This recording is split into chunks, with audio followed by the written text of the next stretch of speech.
السلام عليكم ورحمة الله وبركاته. الحمد لله حمدا كثيرا طيبا مباركا فيه كما يحب ربنا ويرضى. اللهم صل على محمد وعلى آل محمد. സ്നേഹാദരണീയരായ സഹോദരങ്ങളെ, വാക്കുകൾ ശ്രവിച്ചുകൊണ്ടിരിക്കുന്ന സുഹൃത്തുക്കളെ, സമസ്തയുടെ പ്രഭാഷകനായ അബ്ദുസമദ് പൂക്കോട്ടൂരിൻ്റെ ഒരു പ്രഭാഷണം കുറച്ച് ദിവസങ്ങളായി സമൂഹ മാധ്യമങ്ങളിലൂടെ ചില ആളുകൾ പ്രചരിപ്പിച്ചുകൊണ്ടിരിക്കുകയാണ്. കഴിഞ്ഞ ദിവസം എൻ്റെ ചില സുഹൃത്തുക്കൾ അതെനിക്ക് അയച്ചു തന്നിട്ട് ഇതിനൊരു പ്രാമാണികമായ നിലക്കുള്ള മറുപടി അനിവാര്യമാണ് എന്ന് പറഞ്ഞപ്പോൾ ഞാൻ ആ ക്ലിപ്പ് ഒന്ന് കേട്ടു നോക്കി. സത്യം പറഞ്ഞാൽ സത്യമാണ് പറയുന്നത്. അത് കേട്ടപ്പോൾ ഞെട്ടിത്തരിച്ചു പോയി. അതിലേറെ എൻ്റെ മനസ്സ് വേദനിക്കുകയും ചെയ്തു. എന്തിനായിരുന്നു അത്? നിങ്ങളൊന്ന് ആലോചിച്ച് നോക്കൂ. വളരെ സമർത്ഥമായി ഈ അബ്ദുസമദ് പൂക്കോട്ടൂർ നല്ല പ്രഭാഷണ പാഠവുമുള്ള ഒരാളാണ്. അദ്ദേഹത്തിൻ്റെ പ്രഭാഷണം പലപ്പോഴും ഞാൻ കേൾക്കാറുണ്ട്. പക്ഷേ അതിൽ കാര്യമായ കണ്ടൻറ്റോ തെളിവൊന്നും ഉണ്ടാവില്ല. മറിച്ച് എന്തൊക്കെയോ ചടപടാലിറ്റി പ്രസംഗം നടത്തി സാധാരണക്കാരായ ആളുകളെ ഇയാൾ വളരെ സമർത്ഥമായി വഴിതെറ്റിക്കും. ഇദ്ദേഹത്തിൻ്റെ സംസാരത്തിൽ അള്ളാഹു അല്ലാത്തവരെ വിളിച്ച് പ്രാർത്ഥിക്കാനും അള്ളാഹു അല്ലാത്തവരെ കൊണ്ട് ഇടതേടാനും അവരോട് സഹായം തേടാനും അവരെ ഹക്ക് ജാഹ് ബർക്കത്ത് കൊണ്ടൊക്കെ തേടാനുമൊക്കെ ഇയാൾ വളരെ സമർത്ഥമായ നിലക്ക് ജനങ്ങളെ വഴിതെറ്റിക്കുന്നുണ്ട്. അതിന് അദ്ദേഹം ഉദ്ധരിക്കുന്ന തെളിവുകൾ ഇസ്ലാമികമായ പ്രമാണങ്ങളിൽ നിന്നുള്ള തെളിവുകളല്ല, യുക്തിവാദം പ്രചരിപ്പിക്കുകയാണ്. മാത്രവുമല്ല, തികഞ്ഞ വിഡ്ഢിത്തമാണ് അദ്ദേഹം പറയുന്നത്. പ്രമാണവിരുദ്ധമായ കാര്യങ്ങളാണ് പറയുന്നത്. പ്രമാണങ്ങൾ പറഞ്ഞുകൊണ്ടാണ് പറയുന്നതെങ്കിൽ നമുക്ക് നോക്കാമായിരുന്നു. പക്ഷേ വിഡ്ഢിത്തവും അതേപോലെ തന്നെ അവിവേകവും മാത്രമല്ല യുക്തിവാദം പറയാണ്. യുക്തിവാദം പ്രചരിപ്പിച്ചുകൊണ്ടാണ്. എത്രത്തോളം പറഞ്ഞു എന്നറിയോ? ഇപ്പോൾ കഅബാലയത്തിൻ്റെ അടുത്ത് നമ്മൾ ചെല്ലുമ്പോൾ മഖാമ് ഇബ്രാഹിമിൻ്റെ പിന്നിൽ മുസ്ലിമീങ്ങൾ 2 റക്അത്ത് നിസ്കരിക്കുമല്ലോ, ആ നിസ്കാരത്തെ പോലും ഇയാൾ വളച്ചൊടിക്കുകയും തെറ്റിദ്ധരിപ്പിക്കുകയും അത് ഖലീലുല്ലാഹി ഇബ്രാഹിം നബി അലൈഹിസ്സലാമിനുള്ള സുജൂദാണ് പോലും. അബ്ദുസമദ് പൂക്കോട്ടൂർ പ്രസംഗിക്കുകയാണ്. അന്തം വിട്ടുപോയി ഞാൻ. ഇങ്ങനെയൊക്കെ മുസ്ലിയാക്കന്മാർ പറയുമോ? നഊദു ബില്ലാ. അള്ളാഹുവിൻ്റെ കിതാബിൽ നിന്ന് ഇയാൾ അള്ളാഹു അല്ലാത്തവരെ വിളിച്ച് പ്രാർത്ഥിക്കാനും അവരോട് സഹായം തേടാനും ആയത്തുദ്ധരിച്ച് ദുർവ്യാഖ്യാനം ചെയ്യുകയാണ്. അത്ഭുതപ്പെട്ടു പോയി. അതുകൊണ്ട് തന്നെ എനിക്ക് തോന്നി ഇതൊന്ന് കൃത്യമായ നിലയ്ക്ക് ജനങ്ങളെ ബോധ്യപ്പെടുത്തേണ്ട ഒരു വിഷയം തന്നെയാണ്. ഇല്ലെങ്കിൽ പാവപ്പെട്ട ആളുകൾ വഴിപിഴച്ചു പോകും, അവരുടെ പരലോകം നഷ്ടപ്പെട്ടു പോകും. അതുകൊണ്ട് ഇൻഷാ അല്ലാ അബ്ദുസമദ് പൂക്കോട്ടൂർ ഇപ്പോൾ ഉയർത്തിവിട്ട പുതിയ ക്ലിപ്പാണോ പഴയതാണോ എന്നൊന്നും എനിക്കറിയില്ല, പക്ഷെ ധാരാളം ആളുകൾക്ക് സംശയമുണ്ട്. അതുകൊണ്ട് അദ്ദേഹത്തിൻ്റെ ഓരോ വാദങ്ങളെയും നമുക്ക് കൃത്യമായ നിലയ്ക്ക് പ്രമാണങ്ങളെ കൊണ്ട് നേരിടേണ്ടതുണ്ട്. ഈ സംസാരം തുടക്കം മുതൽ അവസാനം വരെ നിങ്ങളെല്ലാവരും ശ്രവിക്കണമെന്ന് എൻ്റെ ശ്രോതാക്കളോട് ആവശ്യപ്പെട്ടുകൊണ്ട് ഈ വീഡിയോയിലേക്ക് നിങ്ങളെ എല്ലാവരെയും സ്വാഗതം ചെയ്യുകയാണ്. حتى يتبين لهم أنه الحق. സഹോദരങ്ങളെ, അബ്ദുസമദ് പൂക്കോട്ടൂർ പറയുന്നത് എന്താണെന്നറിയോ? അള്ളാഹു സുബ്ഹാനഹു വ തആലയോട് നേരിട്ട് ചോദിച്ചാൽ പോരാ. അള്ളാഹുവിനോട് നേരിട്ട് പ്രാർത്ഥിക്കുന്നതും ചോദിക്കുന്നതൊക്കെ ഈ മുസ്ലിയാക്കന്മാർക്ക് വലിയ അലോസരമുണ്ടാക്കുന്ന കാര്യമാണ്. അതുകൊണ്ട് അബ്ദുസമദ് പൂക്കോട്ടൂർ പറയാണ്, അള്ളാഹിനോട് നേരിട്ട് ചോദിച്ചാൽ പോരാ, വിശുദ്ധ ഖുർആനിൽ അതിന് തെളിവുണ്ട്. അള്ളാഹുവിനോട് ചോദിക്കുമ്പോൾ അതിൻ്റെ ഇടയിൽ മറ്റു പലരെയും നിർത്തണം. അത് അള്ളാഹ് തന്നെ ഖുർആനിൽ പറഞ്ഞതാണ്. ഖുർആനിൽ അതിന് തെളിവുണ്ട് എന്ന് പറഞ്ഞുകൊണ്ടാണ് ഇയാൾ ആരംഭിക്കുന്നത്. ഏതാണെങ്കിലും കേട്ടു നോക്കാം. പിന്നെ ഏറ്റവും കൂടുതൽ തെറ്റിദ്ധരിപ്പിക്കപ്പെടുന്ന ഒരു വിഷയമാണ്, എല്ലാ ആളുകളുടെ മനസ്സിലും പെട്ടെന്ന് ഓടിയെത്തുന്ന ഒരു കാര്യമാണ്, അള്ളാഹുവിനോട് നേരിട്ട് അങ്ങ് ചോദിച്ചാൽ പോരെ. എന്തിനാ പിന്നെ അതിന്റെ ഇടക്കൊരാളെ നിർത്തുന്നത്? നേരിട്ട് പടച്ചറപ്പിനോട് ചോദിക്കാൻ, അള്ളാഹുവിനോട് ചോദിക്കാൻ നമുക്ക് അവസരമുള്ളപ്പോൾ പിന്നെ ഔസുൽ അഅ്ലം അല്ലെങ്കിൽ മമ്പുറത്തെ തങ്ങള് ഇങ്ങനെയുള്ള മഹാന്മാരെ വലുതാക്കി വെച്ച് അവരെയും കൂടി കൂട്ടേണ്ട കാര്യം എന്താണ്? അള്ളാഹുവിന്റെ പരിശുദ്ധ ഖുർആൻ കൃത്യമായി പറഞ്ഞതാണ്, യാ അയ്യുഹല്ലദീന ആമനു തഖുല്ലാഹ വബ്തഗൂ ഇലൈഹിൽ വസീല. ജനങ്ങളെ, നിങ്ങൾ അള്ളാഹുവിനെ തഖ്വ ചെയ്ത് ജീവിക്കുകയും അള്ളാഹുവിലേക്ക് വസീല തേടുകയും വേണം. നമ്മൾ വസീല. അപ്പൊ തെളിവ് കേട്ടല്ലോ സഹോദരങ്ങളെ, വളരെ ഉഷാറായിട്ടുണ്ട്. അബ്ദുസമദ് പൂക്കോട്ടൂരിന്റെ തൊലിക്കട്ടി അപാരമാണ്. അള്ളാഹു അല്ലാത്തവരെ വിളിച്ച് തേടാനും അവരോട് സഹായം തേടാനും പ്രാർത്ഥിക്കാനും ഇടതേടാനും ഒക്കെ അള്ളാഹിന്റെ കിതാബിൽ നിന്ന് ആയത്തോതി ഇയാൾ തെറ്റിദ്ധരിപ്പിക്കുകയാണ്, പാവപ്പെട്ടവരെ കബളിപ്പിക്കുകയാണ്. ഇദ്ദേഹത്തിനറിയാം ഈ ഓതിയ ആയത്തും ഇദ്ദേഹം പറഞ്ഞ വിഷയവും തമ്മിൽ ഒരു ബന്ധവുമില്ല എന്ന കാര്യം ഇദ്ദേഹത്തിനറിയാം. ഇദ്ദേഹത്തിൻ്റെ കൂടെയുള്ള പാളയത്തിലുള്ള ആളുകൾക്കൊക്കെ അറിയാം. പക്ഷേ അള്ളാഹുവിനെ ഭയമില്ല. ആയത്തോതി ജനങ്ങളെ കബളിപ്പിച്ച് ദുർവ്യാഖ്യാനം ചെയ്യുകയാണ്. എൻ്റെ സംസാരം ശ്രവിച്ചുകൊണ്ടിരിക്കുന്ന നിഷ്പക്ഷമതികളായ ആളുകളോട് ഞാൻ പറയട്ടെ, ഈ ആയത്ത് ഇറങ്ങിയത് ആർക്കാണ്? നബി സല്ലല്ലാഹു അലൈഹി വസല്ലമക്കല്ലേ? എന്നിട്ട് നബി സല്ലല്ലാഹു അലൈഹി വസല്ലം അല്ലാഹു അല്ലാത്തവരെ പ്രാർത്ഥിക്കുമ്പോൾ ഇടയിൽ നിർത്തിയോ? അല്ലാഹു അല്ലാത്തവരോട് തേടിയോ? ഈ ആയത്ത് നബിയിൽ നിന്ന് പഠിച്ചതാരാണ്? സഹാബത്തല്ലേ. ആ സഹാബത്ത് അല്ലാഹു അല്ലാത്തവരോട് തേടിയോ? അല്ലാഹു അല്ലാത്തവരോട് വിളിച്ച് പ്രാർത്ഥിച്ചോ? നിങ്ങൾ ചിന്തിക്ക്, ആയിരക്കണക്കിന് പ്രാർത്ഥന നബി സല്ലല്ലാഹു അലൈഹി വസല്ലം നമുക്ക് പഠിപ്പിച്ചു തന്നിട്ടില്ലേ? ആ പ്രാർത്ഥനകളിൽ എവിടെയെങ്കിലും ഏതെങ്കിലും ഒരു പ്രാർത്ഥനയിൽ അല്ലാഹു അല്ലാത്തവരെ ഇടയിൽ നിർത്തിക്കൊണ്ടുള്ള ഒരു പ്രാർത്ഥന മുത്ത് നേതാവ് നമുക്ക് പഠിപ്പിച്ചു തന്നത് നിങ്ങൾ ആരെങ്കിലും കേട്ടിട്ടുണ്ടോ? ഒക്കെ അല്ലാഹുമ്മ റബ്ബന എന്ന് തുടങ്ങുന്ന പ്രാർത്ഥനകളല്ലേ. എത്രയോ പ്രാർത്ഥനകൾ, രാവിലെ എഴുന്നേൽക്കുന്നത് മുതൽ വൈകുന്നേരം കിടപ്പറയിലെത്തുന്നത് വരെ വിവിധ മേഖലകളിൽ പ്രാർത്ഥിക്കേണ്ട പ്രാർത്ഥനകളിൽ എവിടെയെങ്കിലും ഈ ആയത്ത് അത് അല്ലാഹ് പറഞ്ഞിട്ടുണ്ട്, വബ്തഗൂ ഇലൈഹിൽ വസീല, അതുകൊണ്ട് നമുക്ക് ഇടയിൽ ആളെ നിർത്താം എന്ന് പറഞ്ഞുകൊണ്ട് നബിയോ സഹാബത്തോ അങ്ങനെ പഠിപ്പിച്ചിട്ടുണ്ടോ? പച്ചക്കളവല്ലേ ഇയാൾ പറയുന്നത്? പച്ചക്കളവല്ലേ ഈ പറയുന്നത്? ഈ എന്തിനേറെ സമസ്തക്കാരുടെ കിതാബുകളിൽ വരെ പ്രാർത്ഥനകളില്ലേ, ആ പ്രാർത്ഥനകളിൽ വേഗത്തിൽ ഉത്തരം കിട്ടാൻ വേണ്ടി ഇടയിൽ ആളെ നിർത്തിയിട്ടുള്ള പ്രാർത്ഥനകളുണ്ടോ? നബി സല്ലല്ലാഹു അലൈഹി വസല്ലം പഠിപ്പിച്ച പ്രാർത്ഥനകൾ നിങ്ങൾ നിങ്ങളുടെ കിതാബുകളിൽ കൊടുത്തിട്ടില്ലേ? അതിലുണ്ടോ? എന്താണ് ഇയാൾ ഈ പറഞ്ഞുകൊണ്ടിരിക്കുന്നത്? എന്തിനേറെ ഞാൻ ഈ അബ്ദുസ്സമദ് പൂക്കോട്ടൂരിനോട് ചോദിക്കട്ടെ, വായിൽ നാവ് നീളണ്ടെന്ന് വിചാരിച്ചിട്ട് എന്തും പറയാനല്ല, ഞാൻ ചോദിക്കട്ടെ നിങ്ങളോട്, ലോകത്ത് 10-14 നൂറ്റാണ്ട് കഴിഞ്ഞല്ലോ ഈ ആയത്തിറങ്ങിയിട്ട്, ലോക മുസ്ലിമീങ്ങളൊക്കെ ഇത് ഓതിക്കൊണ്ടിരിക്കുന്നുണ്ടല്ലോ. വളരെ പ്രാമാണികരായ മുഫസ്സിറുകളില്ലേ വിശുദ്ധ ഖുർആൻ വ്യാഖ്യാനിച്ച ആധികാരികമായ അതല്ലെങ്കിൽ അവന്റെ മുഫസ്സിരിങ്ങൾ അറിയപ്പെട്ട പ്രഗത്ഭരായ ആധികാരികമായ ഏതെങ്കിലും ഒരു മുഫസ്സിർ അദ്ദേഹത്തിന്റെ തഫ്സീറിൽ നിങ്ങൾ പറഞ്ഞതുപോലുള്ള ഒരു അർത്ഥം ഈ ആയത്തിന് കൊടുത്തത് അബ്ദുസ്സമദ് പൂക്കോട്ടൂരിന് കാണിച്ചു തരാൻ കഴിയുമോ? എന്തെങ്കിലും വിളിച്ചു പറയാം. നിങ്ങൾ തന്നെ അംഗീകരിക്കുന്ന മുഫസ്സിരിങ്ങളില്ലേ, അവര് പറഞ്ഞോ? നിങ്ങൾ പള്ളി ദർസിൽ ഓതിക്കൊണ്ടിരിക്കുന്ന ജലാലൈനിയില്ലേ, ആ ജലാലൈനിയിലെങ്കിലും നിങ്ങൾക്ക് കാണിച്ചു തരാൻ പറ്റുമോ? അല്ലാഹു അല്ലാത്തവരെ വിളിച്ച് പ്രാർത്ഥിക്കാനും ഇടതേടാനുമാണ് ഈ ആയത്തിൽ പറയുന്നത് എന്ന് കാണിച്ചു തരാൻ പറ്റുമോ നിങ്ങൾക്ക്? എന്തിനേറെ അതൊന്നും വേണ്ട, നിങ്ങൾ തന്നെ നിങ്ങളുടെ പാളയത്തിൽ ഒരുപാട് മലയാള പരിഭാഷ ഇറക്കിയിട്ടില്ലേ, ആ മലയാള പരിഭാഷയിലെങ്കിലും അതല്ലെങ്കിൽ മലയാള ഖുർആൻ വ്യാഖ്യാന ഗ്രന്ഥങ്ങളിലെങ്കിലും നിങ്ങൾ ഈ പറഞ്ഞ അർത്ഥം കാണിച്ചു തരാൻ അബ്ദുസ്സമദ് പൂക്കോട്ടൂരിന് സാധിക്കുമോ? ചോദിക്കട്ടെ. ഞാൻ 1-2 സാമ്പിളുകൾ ഞാൻ നിങ്ങൾക്ക് കാണിച്ചു തരാം. നിങ്ങൾ ഈ കാണുന്നത് വിശുദ്ധ ഖുർആൻ പരിഭാഷ ആരാണ് എഴുതിയതെന്നറിയോ? റഹ്മത്തുള്ളാ ഖാസിമി മൂത്തേടം. പുള്ളിയെ ഞാൻ നിങ്ങൾക്ക് പരിചയപ്പെടുത്തേണ്ട ആവശ്യമില്ല. ഈ കുറച്ച് ദിവസങ്ങളായി എന്തൊക്കെ വിഡ്ഢിത്തരങ്ങളാണ് അയാൾ പറഞ്ഞുകൊണ്ടിരിക്കുന്നത്. ഇൻഷാ അല്ലാഹ് അതിനെ സംബന്ധിച്ച് നമുക്ക് വിശദമായി വിശകലനം ചെയ്യേണ്ടതുണ്ട്. അദ്ദേഹത്തിന്റെ ഖുർആൻ പരിഭാഷയിൽ ഏതാണെങ്കിലും ഈ അബ്ദുസ്സമദ് പൂക്കോട്ടൂരോധിയ ഈ ആയത്ത് അദ്ദേഹം കൊടുത്തിട്ട് അതിന് അർത്ഥം കൊടുക്കുന്നുണ്ട്, ഒരു ചെറിയ വ്യാഖ്യാനക്കുറിപ്പും കൊടുക്കുന്നുണ്ട്. അത് ഏതാണെങ്കിലും സത്യ പറഞ്ഞത് എന്താ കേട്ടോളി. യാ അയ്യുഹല്ലദീന ആമനു തഖുല്ലാഹ വബ്തഗൂ ഇലൈഹിൽ വസീല എന്നതിന് നിങ്ങൾക്ക് ശരിക്ക് കാണാം, സ്ക്രീനിൽ കണ്ടോളിയും. ആശയം കൊടുക്കുന്നത് കാണാം. അള്ളാഹുവിന് വഴിപ്പെട്ടും സൽക്കർമ്മങ്ങൾ അനുഷ്ഠിച്ചും അവന്റെ പ്രീതിയും സാമീപ്യവും കരസ്ഥമാക്കാൻ ശ്രമിക്കുക എന്നതാണ് അള്ളാഹുവിലേക്കുള്ള സാമീപ്യമാർഗം അന്വേഷിക്കുക എന്നതുകൊണ്ട് വിവക്ഷ. അപ്പോൾ വബ്തഗൂ ഇലൈഹിൽ വസീല എന്ന് പറഞ്ഞു കഴിഞ്ഞാൽ എന്താണ്? സൽക്കർമ്മങ്ങൾ അനുഷ്ഠിച്ചുകൊണ്ടും അതേപോലെ തന്നെ അള്ളാഹ്ക്ക് വഴിപ്പെട്ടുകൊണ്ടും അവനിലേക്ക് സാമീപ്യമാർഗം തേടുക, അന്വേഷിക്കുക എന്നതാണ് അതുകൊണ്ട് ഉദ്ദേശിക്കുന്നത് എന്ന് റഹ്മത്തുള്ളാ ഖാസിമി, ആരാണ്? നിങ്ങളുടെ കൂട്ടത്തിലുള്ള പണ്ഡിതന്മാർ, നിങ്ങൾ പറയുന്ന പണ്ഡിതന്മാര് എഴുതി വെച്ചതാണ് ഞാൻ ഈ വായിച്ചു കേൾപ്പിച്ചത്. നിങ്ങൾ പറഞ്ഞതാണോ? എന്തിനാണ് പൂക്കോട്ടൂരെ മരിച്ചു പോകേണ്ട ജനങ്ങളെങ്ങനെ വഞ്ചിക്കണോ, ഇങ്ങനെ കബളിപ്പിക്കണോ? ഒരു സാമ്പിളും കൂടെ, കുറെ വായിക്കാണ്ട്, ഒരു സാമ്പിളും കൂടെ. ഇതാ നിങ്ങൾ ഈ കാണുന്നത് ഖുർആൻ പരിഭാഷയും വ്യാഖ്യാനവുമാണ്. ഖുർആൻ പരിഭാഷയും വ്യാഖ്യാനവും 1-ാം വാല്യം അബ്ദുറഹ്മാൻ മഖ്ദൂമി പൊന്നാനി. ഈ ആയത്തിന്റെ അർത്ഥം കൊടുത്തത് നമുക്ക് അർത്ഥം കൊടുത്തിട്ടുണ്ട്. അതിന്റെ വ്യാഖ്യാനം ഞാൻ വായിച്ചു കേൾപ്പിച്ചു തരാം. എന്താ?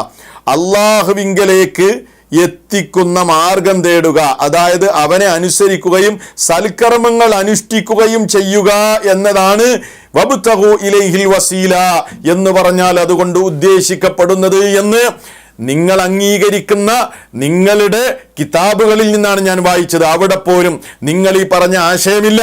എന്നിട്ട് ഇയാൾ ആയത്തോതി ജനങ്ങളെ വഞ്ചിക്കുകയും ദുർവ്യാഖ്യാനം ചെയ്യുകയുമാണ്. എത്രമാത്രം കഷ്ടമാണ്, ആലോചിച്ച് നോക്കൂ. ഇതാണ് ഇവരുടെ തെളിവിന്റെ കോലം. ഇവർ കൊണ്ട് നടക്കുന്ന ഇവരുടെ പാളയത്തിൽ നിന്ന് പ്രസിദ്ധീകരിച്ച പരിഭാഷയിലോ വ്യാഖ്യാന ഗ്രന്ഥങ്ങളിൽ പോലും ഈ അർത്ഥം കൊടുത്തിട്ടില്ല. ആയത്തണ്ട് ഓതിയിട്ട് തോന്നിയ അർത്ഥം പറയാ. ഇതിനല്ലേ യുക്തിവാദം എന്ന് പറയുന്നത്? ഇതല്ലേ അബ്ദുസ്സമദ് പൂക്കോട്ടൂർ ചെയ്തത്? ജനങ്ങളെ വഞ്ചിക്കുകയല്ലേ? ഇതാണോ അഹ്ലുസുന്നത്തി വൽ ജമാഅ? ഇതിനാണോ അഹ്ലുസുന്നത്തി വൽ ജമാഅ എന്ന് പറയുന്നത്? നിങ്ങളും അഹ്ലുസുന്നയും തമ്മിൽ എന്ത് ബന്ധമാണുള്ളത് പൂക്കോട്ടൂരെ? ഏതാണെങ്കിലും പൂക്കോട്ടൂര് പറയട്ടെ. തുടർന്ന് അദ്ദേഹം വേറെയും പല കാര്യങ്ങളും പറയുന്നുണ്ട്, നമുക്ക് കേൾക്കാം. പെട്ടെന്ന് മനസ്സിലാകുന്ന ഉദാഹരണം സാധാരണക്കാർക്ക് വേണ്ടി പറയാം. അവർക്ക് കിതാബിനെക്കാളും പ്രായോഗികതയാണ് തിരിയുക, നക്കലിനെക്കാളും അക്കലാണ് തിരിയുക. നക്കലിയായ ദലീലിനെക്കാളും അക്കലിയായ ദലീൽ. കേട്ടില്ലേ സഹോദരങ്ങൾ, ബഹുരസമാണ്. എന്താണ് ഈ മുസ്ലിയാർ പറഞ്ഞത്? നക്കലിയായ തെളിവിനേക്കാൾ എല്ലാവർക്കും മനസ്സിലാകുക അക്കലിയായ തെളിവാണ്, അത് യുക്തിവാദമാണ് എന്ന്. അത് ശരിയാണ്. കാരണം ഖുർആൻ നിങ്ങളുടെ കയ്യിലില്ല, ഹദീത്ത് നിങ്ങളുടെ കയ്യിലില്ല, സച്ചരിതരുടെ മാർഗം നിങ്ങളുടെ കയ്യിലില്ല. നിങ്ങൾ തട്ടിപ്പടച്ചുണ്ടാക്കിയ ആശയമാണ് നിങ്ങൾ പ്രചരിപ്പിച്ചുകൊണ്ടിരിക്കുന്നത്. ഇതാണോ അഹ്ലുസുന്ന? ഈ യുക്തിവാദം പറയലാണോ മുസ്ലിയാരെ അഹ്ലുസുന്ന?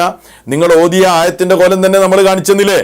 അതുപോലും നിങ്ങളുടെ പാളയത്തിൽ നിന്നിറങ്ങുന്ന കിതാബുകളിൽ പോലും നിങ്ങൾ പറയുന്ന ആശയമില്ല. അപ്പൊ നിങ്ങളുടെ കയ്യിൽ നഖലിയായ തെളിവില്ലാത്തത് കൊണ്ട് നിങ്ങൾ യുക്തിവാദം പറയുകയാണ്. അതല്ലെങ്കിൽ വിശ്വാസപരമായ കാര്യമല്ലേ മുസ്ലിയാരെ? ഇസ്തിഗാസയും തവസ്സുലൊക്കെ വിശ്വാസപരമായ കാര്യങ്ങളല്ലേ? അത് നിങ്ങളെ അഖിൽ തെളിവാകുമോ മുസ്ലിയാരെ? അതിനൊക്കെ ദീനിന്റെ പ്രമാണങ്ങൾ, ഇതാ ഖുർആൻ, ഇതാ സുന്നത്തിതാ എന്ന് പറഞ്ഞ് അതല്ലേ നിങ്ങൾ ഉദ്ധരിക്കേണ്ടത്. നിങ്ങളുടെ കയ്യിൽ അതില്ല മുസ്ലിയാരെ.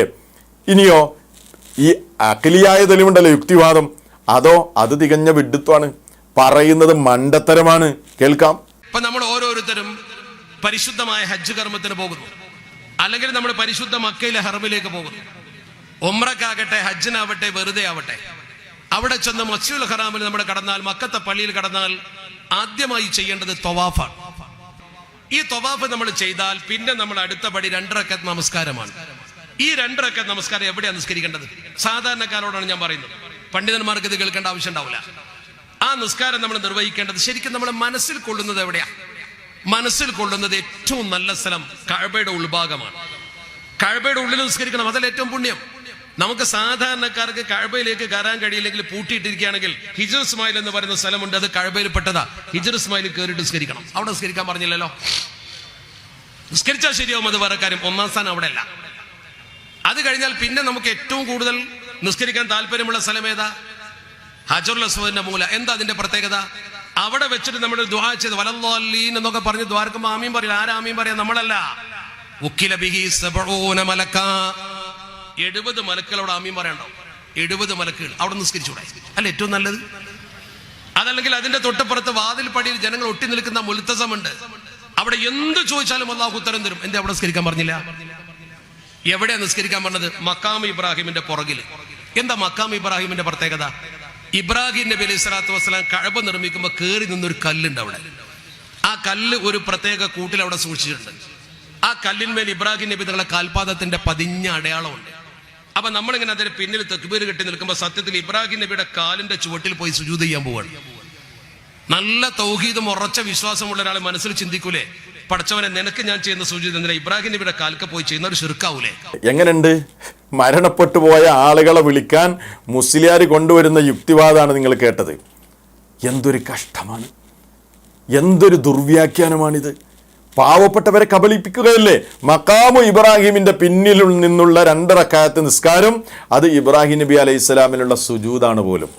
വല്ലാത്ത കണ്ടുപിടുത്തം തന്നെ മുസ്ലിയാരെ. ഇങ്ങനെ അങ്ങോട്ട് പറഞ്ഞാൽ എന്തൊക്കെ പറയാം, എന്തൊക്കെ വ്യാഖ്യാനിക്കാം, എന്തിനൊക്കെ തെളിവുണ്ടാക്കാം. ഇതാണോ ഇസ്തിഗാസക്കും തവസ്സുലിനൊക്കെ ഉള്ള തെളിവ്?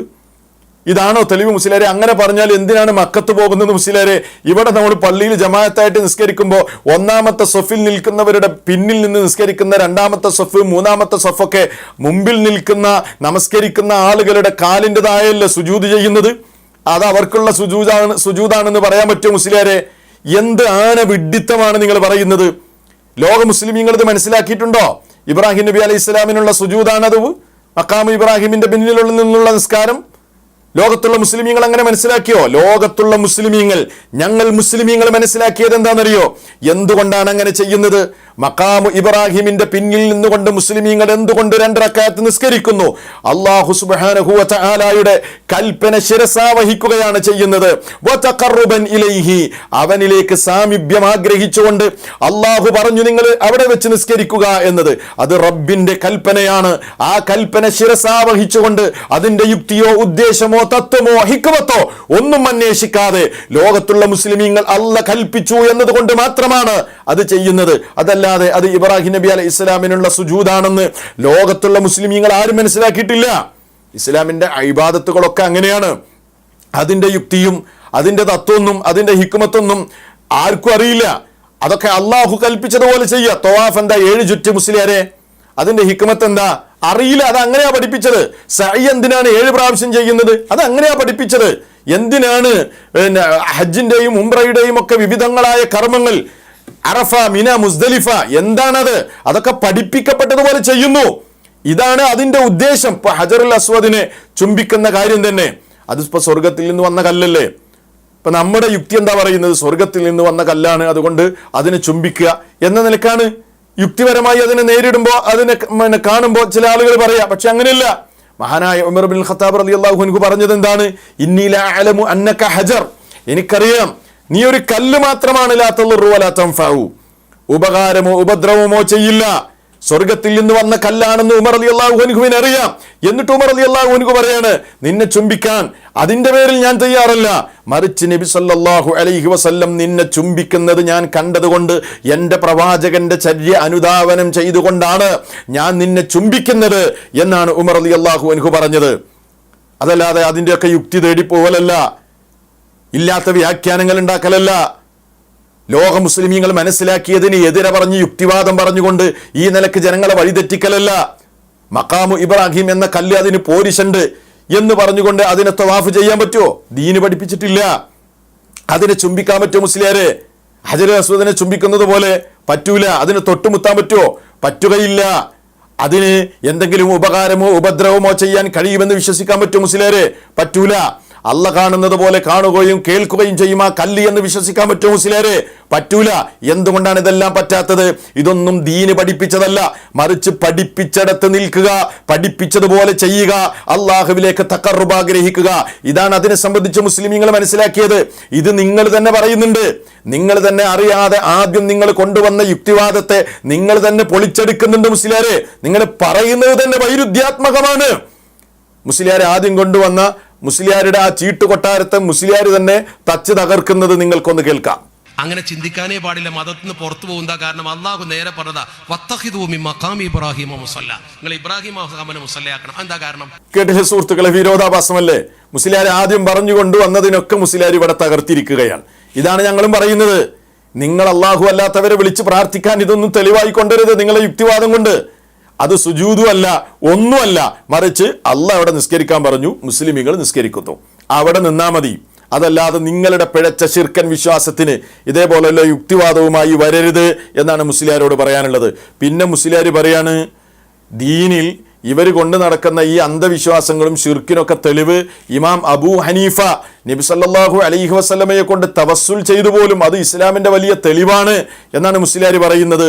കേൾക്കാം. ഇമാം അബൂ ഹനീഫ റഹ്മത്തുള്ളാഹി അലൈഹി തങ്ങൾ ലോക പ്രശസ്ത പണ്ഡിതനാണ്. അതിനേക്കാൾ വലിയൊരു പണ്ഡിതൻ നമ്മുടെ സമൂഹത്തിൽ ആരാ ഉദ്ധരിക്കാൻ? അഷ്റഫുൽ ഖൽഖ് സ്വല്ലല്ലാഹു അലൈഹി വസല്ലമ തങ്ങളുടെ റൗദ ഷരീഫിന്റെ മുമ്പിൽ നിന്നിട്ട് വളരെ കൃത്യമായി അഷ്റഫുൽ ഖൽഖിനെ കൊണ്ട് തവസ്സുൽ ചെയ്തല്ലോ. മാത്രല്ല നേരെ പറഞ്ഞില്ല, അന്തല്ലദീ ലമ്മ തവസ്സല അദമു മിൻ സല്ലത്തിൻ ബിക ഫഅസ വഹുവ അബആക. ഇസ്ലാമിന്റെ തെളിവുകൾ ഖുർആൻ, സുന്നത്ത്, ഇജ്മാ, ഖിയാസാണ്. പ്രത്യേകിച്ച് വിശ്വാസപരമായ കാര്യങ്ങൾക്ക് കൃത്യമായ നിലക്കുള്ള തെളിവ് വേണം, എങ്കിലേ അത് ചെയ്യാൻ പറ്റുള്ളൂ. അത് ഞാൻ നിങ്ങൾക്ക് പഠിപ്പിച്ചു തരേണ്ട കാര്യമില്ല, നിങ്ങൾക്കറിയാവുന്ന കാര്യമാണ്. ലോകത്ത് ആരെങ്കിലും അങ്ങനെ ചെയ്തു എന്നെ വന്നാൽ പോലും അത് അള്ളാന്റെ ദീനിൽ വിശ്വാസപരമായ ഒരു കാര്യത്തിന് തെളിവല്ല, പറയേണ്ടതില്ലല്ലോ. മാത്രവുമല്ല, ഇമാം അബൂ ഹനീഫ റഹ്മഹുല്ല നിങ്ങൾ ഈ പാടിയ പാട്ടും പാടി ഇതേപോലെ തവസ്സുൽ ചെയ്തു എന്ന് ആരാ നിങ്ങളോട് പറഞ്ഞത്? അതേതെങ്കിലും കിതാബുകളിൽ അങ്ങനെ ആരെങ്കിലും കള്ളക്കഥകൾ എഴുതി വെച്ചിട്ടുണ്ടെങ്കിൽ അതാണോ ഇസ്ലാമിന്റെ തെളിവ്? മഹാനായ ഇമാം അബൂ ഹനീഫ റഹ്മഹുല്ല അദ്ദേഹം ഇത്തരം വിശ്വാസങ്ങൾക്ക് എതിരാണ്. അത് തന്നെയാണ് നിങ്ങൾ ഈ കൊണ്ടുവന്ന സംഗതി അദ്ദേഹത്തിന്റെ പേരിലുള്ള കള്ള ആരോപണമാണ് എന്നതിന്റെ തെളിവ് അത് തന്നെയാണ്. നിങ്ങൾ ഈ പറഞ്ഞ സംഭവങ്ങളൊന്നും ശരിയായ സനദോടുകൂടെ മഹാനായ ഇമാം അബൂ ഹനീഫയിലേക്ക് എത്തുന്നില്ല എന്ന കാര്യം നിങ്ങൾ മനസ്സിലാക്കുക. അതുകൊണ്ട് കൊണ്ടുവരുന്ന സംഗതികൾ കൃത്യമായ നിലക്കുള്ള തെളിവായിരിക്കണം നിങ്ങൾ കൊണ്ടുവരേണ്ടത്. അതല്ലാതെ എന്തെങ്കിലും വാറോലകൾ ആരെങ്കിലും ലോകത്ത് എഴുതി പ്രചരിപ്പിക്കുന്നതല്ല. ഹക്ക് ജാഹ് ബർക്കത്ത് കൊണ്ട് തേടുന്നത് പോലും എതിർത്ത മഹാന്മാരായ ഇമാമിയങ്ങൾ അവരുടെ പേരിലാണ് ഇതേപോലെയുള്ള കള്ളങ്ങൾ പറഞ്ഞുകൊണ്ട് പാവപ്പെട്ടവരായ ആളുകളെ തെറ്റിദ്ധരിപ്പിക്കുന്നത്. ഇതൊക്കെ കേൾക്കുമ്പോൾ എന്താ സാധാരണക്കാരായ ആളുകൾ ഹജ്ജിനും ഉംറക്കൊക്കെ പോകുമ്പോൾ വിചാരിക്കെന്താ, അവിടെ ചെല്ലുമ്പോൾ അത് ഇബ്രാഹിം നബി അലൈഹി സ്വലാമിനുള്ള സുജൂദാണ്, വഴിപിഴപ്പിക്കുകയല്ലേ മുസ്ലിയാരെ, ഇമാമിയങ്ങൾ പോലും അത് ചെയ്തിട്ടുണ്ട് എന്നൊക്കെ ജനങ്ങൾ തെറ്റിദ്ധരിക്കൂലേ? പറയുന്ന കാര്യം സത്യസന്ധമാകണം. ഏതാണെങ്കിലും മുസ്ലിയാർ തുടർന്ന് പറയട്ടെ, ഇവരുടെ ഈ അള്ളാഹു അല്ലാത്തവരെ വിളിച്ചു പ്രാർത്ഥിക്കാനും തേടാനും ഒക്കെ ഉള്ള തെളിവ്, അതിന്റെ ബലം നമുക്കൊന്ന് പരിശോധിക്കാം. മുസ്ലിയാർ തുടരട്ടെ. പരിശുദ്ധമായ അറഫ പുണ്യഭൂമിയിൽ ദുൽഹജ്ജ് 9 ലോഹർ ബാങ്ക് വിളിച്ചിട്ട് അത് ആ ദുആക്ക് വേണ്ടി ലോകത്തെ സകല സ്വാലിഹ്യങ്ങൾ ഒരുമിച്ച് കൂടും. ഒരുപാട് നല്ല മനുഷ്യന്മാർ ഒരുമിച്ച് കൂടുന്നു എന്നതുകൊണ്ട് മോശപ്പെട്ട ആളുകൾക്ക് പോലും നല്ലവരുടെ പ്രാർത്ഥനയിൽ ഉൾപ്പെടുത്തിക്കൊണ്ട് അള്ളാഹു ഉത്തരം നൽകുന്ന, നല്ലതിന്റെ കൂടെ മോശപ്പെട്ടവർ ചേർന്നപ്പോൾ അവർക്ക് ഉത്തരം കിട്ടിയെന്ന, അതാണ് അതിന്റെ പ്രത്യേകത.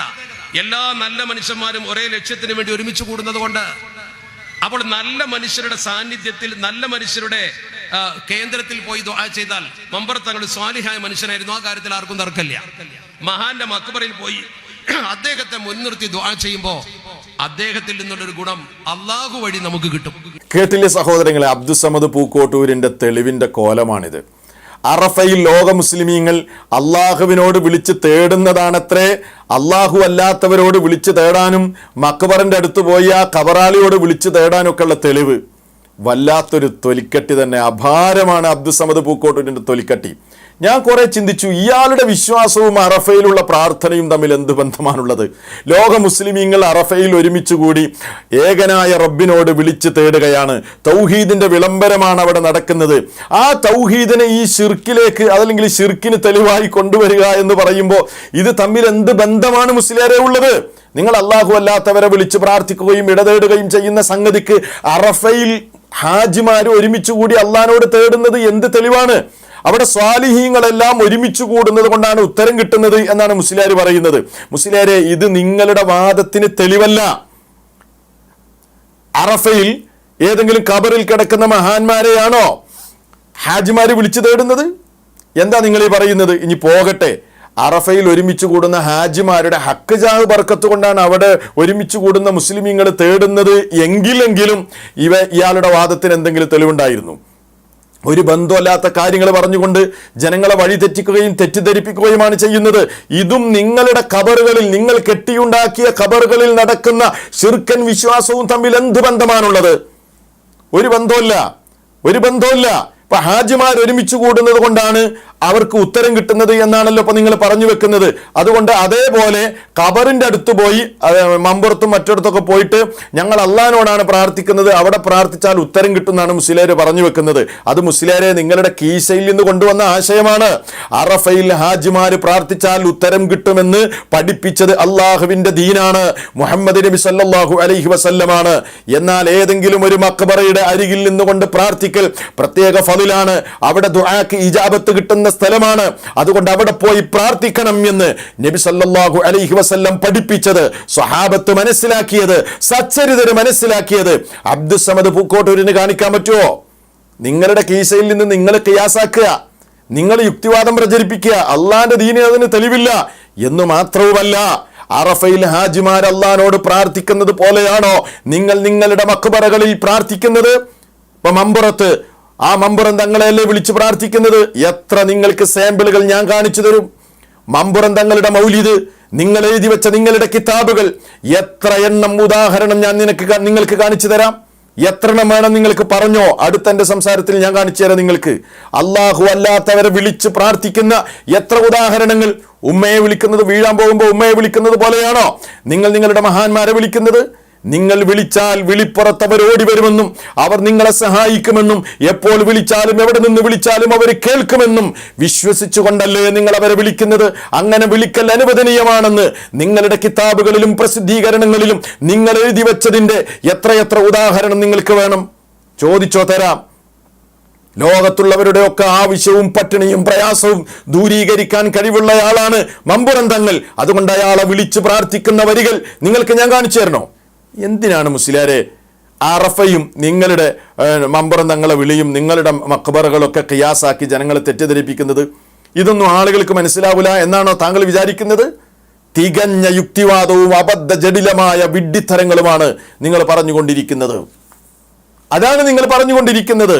അതുകൊണ്ട് നിങ്ങൾ ഈ അറഫയും അതേപോലെ മമ്പുറം തങ്ങളെയൊക്കെ കൂട്ടി യോജിപ്പിക്കുന്നത് ഒലക്കയും പാമ്പും കൂട്ടിക്കെട്ടിയതുപോലെ എന്ന് മാത്രമേ അതിനെ സംബന്ധിച്ച് എനിക്ക് പറയാനുള്ളൂ. പിന്നെ മുസ്ലിയാർ പറയാണ് മഹാന്മാരുടെ ഖബർ കെട്ടിപ്പൊക്കാൻ തെളിവുണ്ട് പോലും. ഖബർ കെട്ടിപ്പൊക്കാൻ തെളിവുണ്ട്. തെളിവ് കേട്ടോളി. നമ്മൾ മക്കബറകൾ കെട്ടിപ്പൊക്കുന്ന പല സ്ഥലത്തും എന്തിന്? ഖബർ പൂജയാണോ? അല്ല. അൽ-കഹ്ഫ് സൂറ ഓതി നോക്കൂ നിങ്ങൾ. അൽ-കഹ്ഫിൽ 7 യുവാക്കളെ കുറിച്ച് പറയുന്നുണ്ട്. ആ 7 യുവാക്കളെ ഒരു പ്രത്യേക സാഹചര്യത്തിൽ പോയി കാണുന്നു, അവർ മരണപ്പെടുന്നു. അവരിൽ ഒരാൾ 300 കൊല്ലം കഴിഞ്ഞ് ജീവിച്ച അവസാനം ഭക്ഷണം വാങ്ങാൻ വേണ്ടി കടയിലെത്തുമ്പോൾ 300 കൊല്ലം പഴക്കമുള്ള നാണയം കണ്ട് തിരിച്ചറിഞ്ഞ് പിന്നാലെ പോയി ബാക്കിയുള്ളവർ ഉണർന്നിരിക്കുന്നത് കണ്ട് ഉറങ്ങിക്കിടന്ന ആളുകൾ ഉണർന്ന ചരിത്രം നിങ്ങൾക്കറിയാം, ഞാൻ വിശദീകരിക്കുന്നില്ല. ആ സന്ദർഭത്തിൽ അവിടെ ഒരു വാചകമുണ്ട്, ഖുർആൻ പറയുന്നത് വഖാലല്ലദീന ഗലബു അലാ അംരിഹിം ലനത്തഖിദന്ന അലൈഹിം മസ്ജിദാ. അങ്ങനെ തന്നെയാണ് ഖുർആൻ പറയുന്നത്. വഖാലല്ലദീന ഗലബു അലാ അംരിഹിം, കാര്യബോധമുള്ള ആളുകൾ പറഞ്ഞു ലനത്തഖിദന്ന അലൈഹിം മസ്ജിദാ, നമുക്ക് ഇവിടെ ഒരു പള്ളി ഉണ്ടാക്കാം. എവിടെ? അൽ-കഹ്ഫിന്റെ ഗുഹാമുഖത്ത് ഒരു പള്ളി ഉണ്ടാക്കാം. എന്തിന്? അതിനെക്കുറിച്ച് തഫ്സീറിൽ മഹാപണ്ഡിതന്മാർ പറഞ്ഞു യുസല്ലി ഫീഹിൽ മുസ്ലിമൂൻ, മുസ്ലിമീങ്ങൾക്ക് നിസ്കരിക്കാൻ അൽ-കഹ്ഫിന്റെ ഗുഹാമുഖത്ത് തന്നെ പള്ളി വേണോ? കേട്ടില്ലേ?